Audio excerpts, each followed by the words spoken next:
Oi, gente, meu nome é Vanessa Gazeta, esse é o podcast Mundo Interno, um programa que fala sobre as questões emocionais do expatriado. Bom, antes de começar o episódio de hoje, eu queria agradecer duas ouvintes que sugeriram 2 temas para os futuros programas. É a Amanda Amaro e a Daniela Reis de Oliveira.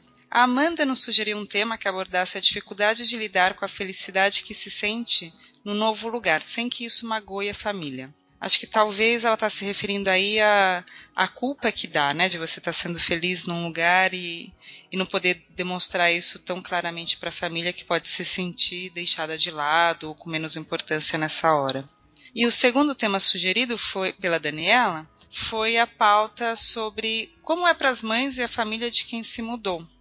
Né, como fica para essas mães, para essa família, aquele misto de saudade, de orgulho, de preocupação e também a vontade de apoiar aquela pessoa que saiu, o filho ou o integrante da família que saiu do país. Né, eles querem que dê tudo certo, mas ao mesmo tempo também sofrem. Meninas, adorei as sugestões. Faremos certamente um programa falando sobre isso no futuro. E fiquem atentas, a qualquer momento pode sair esse programa. Hoje comigo está a Rebeca Fornelos. Oi, Rebeca. Oi, como andam? Eu bem. A Rebeca é minha amiga, ela é psicóloga, vive aqui no Uruguai, em Montevidéu, há 7 anos. E ela vai me ajudar a falar do tema de hoje, que é dependência econômica e emocional. Durante o processo de mudança para um outro país ou para um outro estado, é comum que a pessoa que se muda precise de um tempo para se reorientar, seja profissionalmente, socialmente e até geograficamente. Por um determinado período, ela vai depender economicamente do parceiro, da parceira ou da família. Para quem não está na pele dessa pessoa, pode até parecer legal, né, que fulano está sendo bancado, mas na realidade, geralmente essa pessoa está sofrendo, para ela está sendo muito complicado se sentir mantido economicamente por outro. Principalmente se ela já levava uma vida independente e agora se vê precisando financeiramente de alguém. Não é raro que a dependência econômica acabe levando à dependência emocional. Essa pessoa pode se sentir muito culpada no começo pelos gastos que ela gera, mesmo que esses gastos sejam apenas o básico para a sobrevivência dela. E mesmo que o parceiro, a parceira ou a família sejam muito generosos e estejam dizendo que não tem problema. Esse sentimento de culpa, essa culpa de se sentir um peso ou algo parecido para o outro, vai atacando a autoestima. E é aí que a dependência emocional vai se somando à dependência econômica. Porque nesse começo, nesse momento, ela tende a necessitar mais que a outra pessoa, que o outro lhe reafirme seu valor. Ela deixa de conseguir perceber tanto todas as qualidades que ela tem, tudo que ela sempre fez, e começa a necessitar muito que o outro mostre para ela esse valor. E ela vai dependendo muito que o outro faça essa função de espelho. E nem sempre o outro está tão disposto, e nem sempre o outro está podendo fazer essa função. Como essa pessoa está sem trabalho, muito possivelmente ela ainda está sem amigos, sem muitas atividades fora de casa, ela sente uma diminuição naquilo que ela acreditava que oferecia de interessante ao outro e ao mundo. E isso vai deixando ela muito insegura. A insegurança atrapalha, tanto na adaptação como na construção do mundo próprio. Essa insegurança, que surge com tudo isso que a gente está falando, também pode influenciar na qualidade da relação, principalmente se a gente está falando de uma relação amorosa, porque gera tristeza, a insegurança gera ciúmes e às vezes até depressão daquele que está se sentindo dependente. E é claro que tudo isso faz com que o relacionamento sofra algum tipo de impacto. Rebeca, você conta pra gente, conta para os nossos ouvintes, como que foi para você essa chegada? Aconteceu esse momento de dependência economicamente e emocional?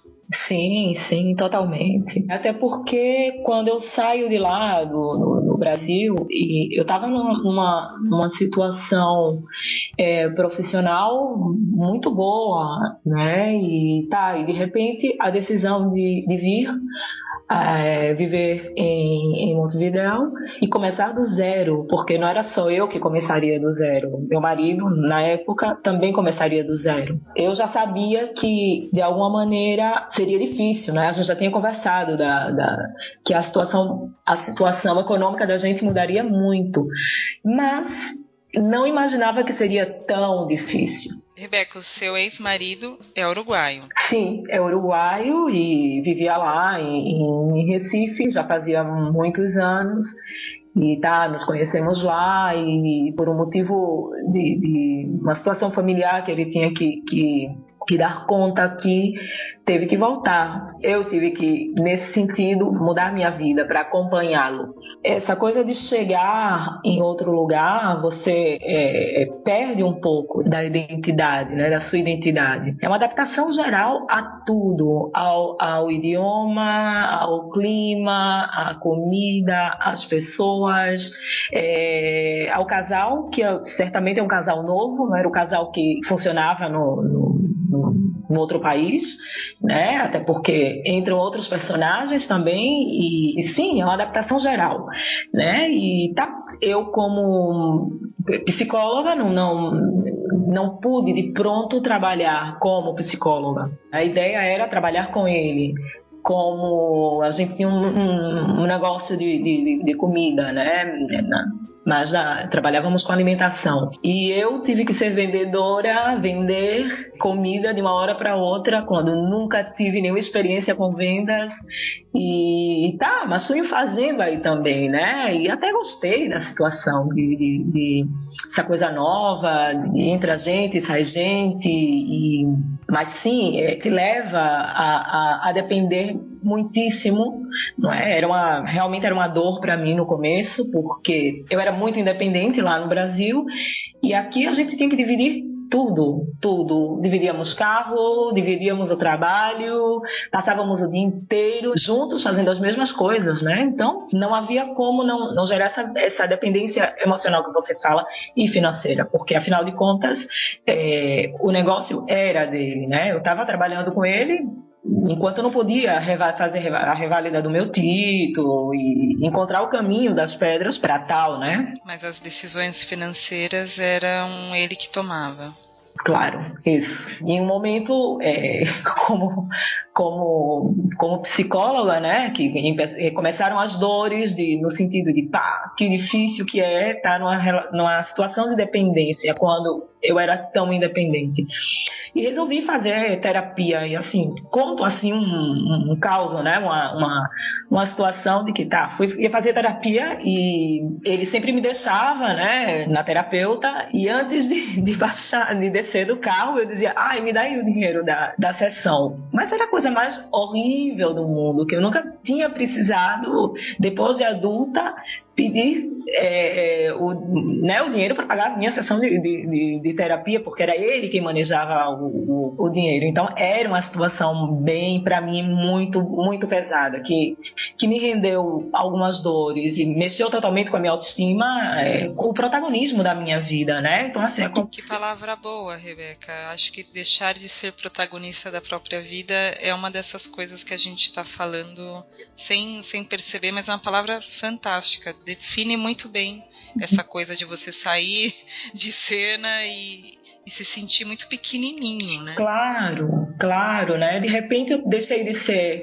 Rebeca, a mãe, a profissional, que estava indo tudo muito bem lá, né? Eu estava começando a fazer meu nome lá em Recife e de repente eu passei a ser a senhora, né, que trabalhava perdi meu protagonismo totalmente. E isso para mim foi muito doloroso, muito doloroso. Tive que me reinventar. É mais comum ver esse tipo de situação acontecer com mulheres. Não que não existam casos de homens que deixam tudo para começar a vida num lugar onde é a parceira que já está estabelecida. Existem, já presenciei alguns poucos casos, mas ainda é muito mais frequente que as mulheres é que façam esse movimento, né? Acredito que existam muitos motivos para que seja assim. Alguns que eu percebo que são talvez os mais fortes aos meus olhos. Um deles é que culturalmente ainda é mais aceito que a mulher seja a dependente econômica de uma relação. Acho que um outro motivo é que geralmente são os homens quem ganham mais e que podem bancar os dois no começo de uma mudança. Sim. Geralmente é o homem que tem essa condição financeira, mesmo que a mulher trabalhe e esteja bem. E acho que um aspecto muito importante e talvez mais relevante ainda é que acho que talvez as mulheres tenham emocionalmente um desprendimento maior. da sua carreira e também do lugar que ocupa no meio em que ela está inserida, seja a família, o meio social, tudo ao que ela pertence. E esse desprendimento faz com que essa renúncia seja menos difícil para elas, para as mulheres, do que para os homens. Acho que não é fácil de nenhuma maneira, nem para mulher nem para homem, mas eu acho que a mulher ainda consegue fazer essa renúncia com menos dor. A Maria Rita Kell, que é uma psicanalista muito legal, escreveu num livro que se chama A Mínima Diferença uma frase muito boa. Ela diz: as mulheres já nascem sem nada a perder. Tem toda uma questão psicanalítica que a gente não vai falar aqui, referente à castração de Freud, mas sem pensar nisso, é uma frase que ilustra muito isso, né? Que as mulheres já nascem sem nada a perder, então parece que é mais fácil para as mulheres se jogarem numa situação onde ela vai deixar para trás uma certa construção. E embora eu acredite que isso acontece assim como a gente estava falando, eu vejo que estamos vivendo tempos de mudança, né? A gente ainda está em transição e esse momento de transição nunca é tranquilo. Acho que está tudo bastante desmedido e dolorido neste momento quando a gente fala de algum movimento das mulheres num novo lugar na sociedade, mas está mudando. Você sente que com você essa mudança foi mais tranquila do que se fosse o oposto, do que se fosse seu ex-marido saindo, por exemplo, do Uruguai para ir para o Brasil? Sim, seguramente. Penso, bem o que você falou, né? Culturalmente a gente é educada para ser forte, né? Para aguentar o tranco, né? Para se adaptar às circunstâncias, e acredito que de alguma maneira nos ensinam também a ser um pouco mais resilientes também que os homens. Acredito que, do contrário, era uma pergunta que eu sempre me fazia, e do contrário, ele se adaptaria e sempre chegava à conclusão que não, que acho que ele não bancaria as renúncias, a distância, não é, por tentar do zero e em nome do amor, da família, enfim. É o que eu penso, assim. Não porque a mulher é boazinha, não é uma questão de ser bom ou ser mal, né? Porque culturalmente a gente está educada para seguir o homem, ainda é assim, mas está mudando. Como eu vejo essa luz que você diz, né? Que está mudando. É um processo, mas cada vez mais estamos mais informadas, né? Do papel que a gente tem na sociedade e de tudo aquilo que a gente pode fazer para mudar o lugar que nos dão e que aceitamos de alguma maneira, não é? Mas que a gente pode mudar, a gente pode fazer diferente, né? A gente pode cavar outros espaços. E não quer dizer que essas renúncias que a gente fez e faz sejam ruins, né? Porque você está vivendo uma série de coisas lindas. Claro. Mas é só para a gente pensar realmente, né? É mais frequente, não se pode negar, por mais que existam, claro, histórias de homens fazendo isso, mas a história, a questão da dependência emocional e financeira acontece mais com as mulheres, né? É inegável. Mas eu gostei disso que você falou, da resiliência. Acho que é esse o resumo dessa frase da Maria Rita Kell, né? Elas já nascem sem nada a perder, como se dissesse, elas já nascem muito resilientes, né? Isso pode ser visto, inclusive, como um plus, né? Para outras coisas que a vida também vai exigir resiliência. Sim. Pensando um pouco no que pode ser feito para lidar com essas angústias geradas pelas dependências, tanto emocional quanto financeira, acho que primeiro de tudo é poder falar sobre o sentimento de culpa, principalmente este sentimento gerado para o parceiro, né? Talvez você não consiga perceber que é culpa, você só perceba um sentimento que te faz mal, que te faz sofrer, que te faz se sentir um cargo para o outro. É importante falar disso que você sente para o parceiro, para a parceira, para a família, daquele a quem você sente que está dependendo, para que eles tenham a chance de atenuar esse sentimento, né, e reafirmar para você o quanto para eles está tudo bem. Porque geralmente, para essa pessoa que está bancando financeiramente e também às vezes está bancando nossas inseguranças, geralmente para essas pessoas está tudo bem. Geralmente elas se prepararam para esse momento, né? Prepararam pelo menos economicamente, fizeram contas, entraram num acordo com você para que isso acontecesse. Então é bom poder ouvir do outro que tá tudo bem, isso não é um peso nenhum, tá tudo ok. Porque isso vai gerar uma tranquilidade na pessoa que, se sentindo mais tranquila, ela vai ter um fôlego para se concentrar nas tarefas de inserção laboral e social que ela tem para fazer naquele momento. E isso é um passo para ela ir deixando essa dependência, ou ir se sentindo mais segura e cada vez depender menos daquela pessoa. Um outro passo que eu acho que é muito importante é lembrar que seu valor não é dado só pelo seu rendimento econômico. Fazendo esse movimento que falei com você, Rebeca, tentar imaginar a situação oposta. Se o companheiro ou a companheira ou esse familiar que está te bancando é que estivesse dependente economicamente de você, ou se a outra pessoa é que tivesse se mudado para estar com você, será que você se sentiria chateado por estar segurando as pontas? Provavelmente a resposta é não. Claro que não, sim. De acordo com você, porque é como você falou, né, nessa introdução que você fez, existe um acordo prévio, não é? A gente sabe mais ou menos o que vai acontecer, o que vai suceder. Claro que não quer dizer que as coisas vão sair tal qual idealizamos ou pensamos ou planejamos.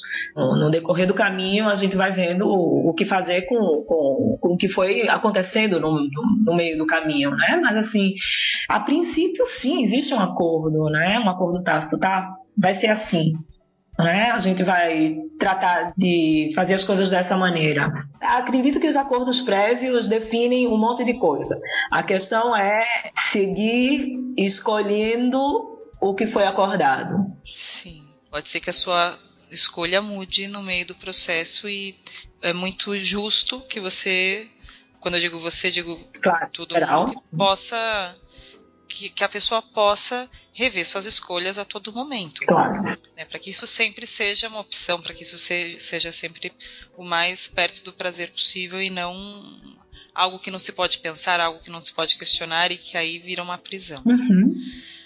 Agora, outra coisa importante é tentar também buscar as coisas boas que você está podendo fazer por si mesmo e também pelo outro. Por exemplo, no seu caso que se mudou, quando você tomou essa decisão, você permitiu que a sua relação continuasse.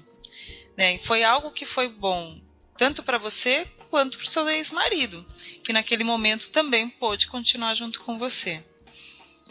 Quando essa decisão é tomada nesse sentido, por exemplo, em que a relação já acontece e os dois vão se separar, essa decisão é muito importante, ela permite que a relação continue, que a relação se perpetue. Né? Você não está aportando economicamente, mas de certo você está podendo dar muitas outras coisas, está aportando muitas outras coisas nessa relação que não envolve dinheiro. Então é importante pensar nessas coisas, quais são essas coisas, identificar quais são esses aportes, porque não é só dinheiro, né? Então, por exemplo, quem vai viver com o companheiro ou com a companheira, essa pessoa que ainda não está podendo trabalhar, por um motivo que seja, ela está cuidando talvez melhor de si mesma, da alimentação do casal, muitas vezes. Ela está fazendo cursos que antes ela não podia fazer e que vai tornar ela mais interessante para si mesma e com isso ela vai se relacionar de uma maneira mais interessante também. De certo, ela vai ter mais vontade de cuidar do outro, porque ela vai ter mais tempo livre. São exemplos, né? Mas é bom identificar quais são essas coisas boas também que estão sendo trazidas por essa pessoa. É importante que não deixe que o dinheiro se resuma àquilo que você pode oferecer de importante ao mundo e ao outro. Porque senão você vai se comparar somente com o seu aporte financeiro. Né? Eu duvido que se você fosse bilionária, que seu aporte seria muito diferente do que é você não sendo bilionária. né, não tem muita relação com o dinheiro. De acordo com você. E acho também que toda mudança, né, de vida é uma oportunidade para você se reinventar, né? E aí você pode descobrir um monte de coisas novas a seu respeito, coisas que você não sabia, não tinha a menor ideia, né? E acredito eu que as mudanças são positivas. Por exemplo, eu tenho uma amiga brasileira também, que veio morar aqui e também era estudante de direito na época e veio para o Uruguai, o marido médico também, que não podia deixar a profissão dele, e ela, como era estudante, então o acordo prévio foi: eu vou com você para o Uruguai. E aqui ela, claro que tentou revalidar os créditos que ela já tinha pago lá no Brasil para continuar estudando direito, mas impossível. Então, o que aconteceu com ela? Ela disse: diante da impossibilidade, vou tratar de fazer outra coisa, né? Claro, antes de descobrir a vocação dela, hoje ela é psicóloga, uma das melhores que eu conheço. Ela trabalhou como modelo, ela é uma mulher muito bonita, e não trabalhou como modelo fotográfico, sei lá, vendendo coisas, enfim. Até que pôde entrar na faculdade, né, de psicologia. E se descobriu, né, esse lado dela, né, que ela nunca imaginava. Nunca passou pela cabeça dela ser psicóloga. O irmão dela também é formado é graduado em Direito, né? Então foi uma família que queria os seus filhos graduados em Direito. Ela pôde fugir disso de alguma maneira. Olha só, mas ela só percebeu que ela estava indo nessa direção colocada pela família quando ela teve um tempo para pensar sobre isso, né? Exatamente. Quando fez essa mudança de vida, ela pôde dar uma chance a se reinventar, né? Descobrir coisas novas nela que ela não imaginava. Você vê que boa saída ela encontrou para esse momento de estar um pouco perdida, né? De estar numa situação de dependência também do marido, no momento em que ela não podia utilizar tudo que ela já tinha estudado. Sempre tem uma luzinha, né? Uhum. Dizem que a gente, os brasileiros, somos muito criativos, né? E acho que sim. É um povo muito resiliente, né? O brasileiro. Se assim eu não posso, tentarei de outra forma, mas não desisto, né? Vamos tentar, vamos ver. Isso é muito positivo, né? Muito lindo de ver. Eu, como psicóloga e como psicóloga, gosto de ver as pessoas se reinventando, né? Descobrindo outros porquês, outros caminhos. Para mim é um prazer. Que bom, que lindo, Rebeca.